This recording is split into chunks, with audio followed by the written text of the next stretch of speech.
दोन पक्षांचे 4 पक्ष झाल्यानंतरची महाराष्ट्रातली ही पहिलीच विधानसभा निवडणूक। गेल्या 5 वर्षात तुम्ही सगळ्यांनीच काय काय नाट्यमय राजकीय घडामोडी बघितल्यात हो। एक मोठा राजकीय पटच आपल्या सगळ्यांच्या डोळ्यासमोर उभाच राहील।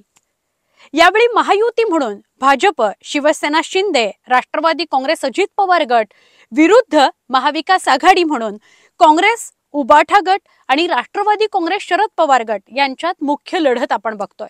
या व्यतिरिक्त परिवर्तन आघाडी, वंचित बहुजन आघाडी, महादेव जानकरांचे उमेदवार, अपक्ष असे उमेदवार रिंगणात असतीलच।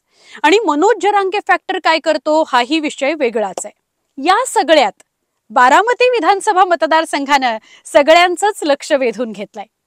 उपमुख्यमंत्री अजित पवार यांचा हा मतदारसंघ विरोधात उभा आहे सख्खा पुतण्या युगेंद्र पवार, त्याला उभं करणारी शरद पवारांची ताकद। बारामतीतलं हे गृहयुद्ध सर्वार्थानं चर्चेत आहे।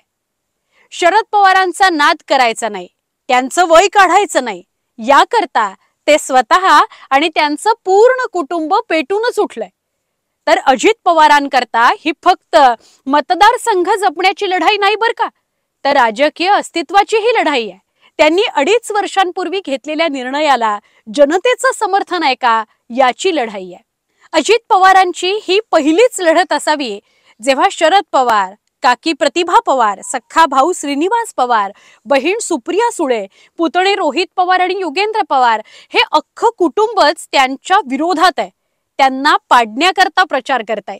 युगेंद्र पवारला बारामतीतून निवडून आणण्यासाठी प्रयत्न करताय।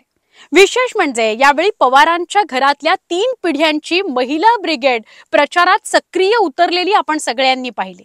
शरद पवारांच्या पत्नी प्रतिभा पवार, युगेंद्रची आई शर्मिला पवार आणि सुप्रिया सुळेंची लेक रेवती सुळे युगेंद्रसाठी प्रचारात उतरल्या होत्या।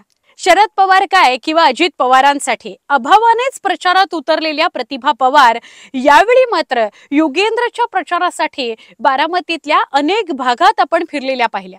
त्यांच्यासोबत बहुतांश वेळी रेवती सुळे सुद्धा प्रचारात सहभागी होती। खरं तर लढत अजित पवार आणि युगेंद्र पवार यांच्यात असली तरी युद्ध शरद पवार आणि अजित पवार यांच्यातच आहे।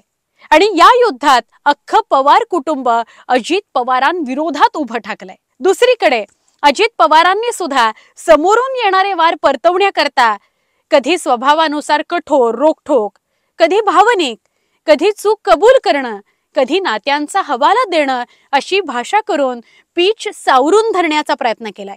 बारामतीकरांना सातत्यानं लोकसभेत तुम्ही काय केलंत याची आठवण करून द्यायलाही अजित पवार विसरले नाहीयेत। आणि शेवटचा एक्का म्हणजे अजित पवारांनी सांगता सभेत आईला सहभागी करून घेत तुम्हारे पास क्या है या प्रश्नाला मेरे पास माँ है असंच दिलेलं उत्तर। आता बारामतीकर मतदान करून ठरवतील ते कुणासोबत आहेत।